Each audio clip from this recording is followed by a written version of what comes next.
یکم جولائی کو تھانہ نیو کراچی انڈسٹریل ایریا کی حدود میں اسٹریٹ کرمنلز کے خلاف کامیاب کارروائی کرنے والے پولیس افسران اور جوانوں کو کراچی پولیس آفس میں تعریفی اسناد اور نقد انعامات سے نوازا گیا۔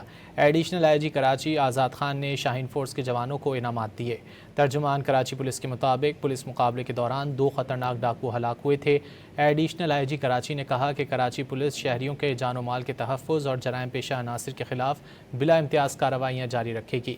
تعریفی اسناد اور کیش ریوارڈ حاصل کرنے والوں میں S S P Central, S H O New Karachi, Industrial Area inspector Zahid, police constable Ali Raza, Muhammad Danish Zeeshan اور اسامہ شامل ہیں۔ یکم جولائی کو تھانہ نیو کراچی انڈسٹریل ایریا کی حدود میں اسٹریٹ کرمنلز کے خلاف کامیاب کارروائی کرنے والے پولیس افسران اور جوانوں کو کراچی پولیس آفس میں تعریفی اسناد اور نقد انعامات سے نوازا گیا۔ ایڈیشنل آئی جی کراچی آزاد خان نے شاہین فورس کے جوانوں کو انعامات دیے۔ ترجمان کراچی پولیس کے مطابق پولیس مقابلے کے دوران 2 خطرناک ڈاکو ہلاک ہوئے تھے۔ ایڈیشنل آئی جی کراچی نے کہا کہ کراچی پولیس شہریوں کے جان و مال کے تحفظ اور جرائم پیشہ عناصر کے خلاف بلا امتیاز کارروائیاں جاری رکھے گی۔ تعریفی اسناد اور کیش ریوارڈ حاصل کرنے والوں میں S S P Central, S H O New Karachi, Industrial Area inspector Zahid, police constable Ali Raza, Muhammad Danish Zeeshan اور اسامہ شامل ہیں۔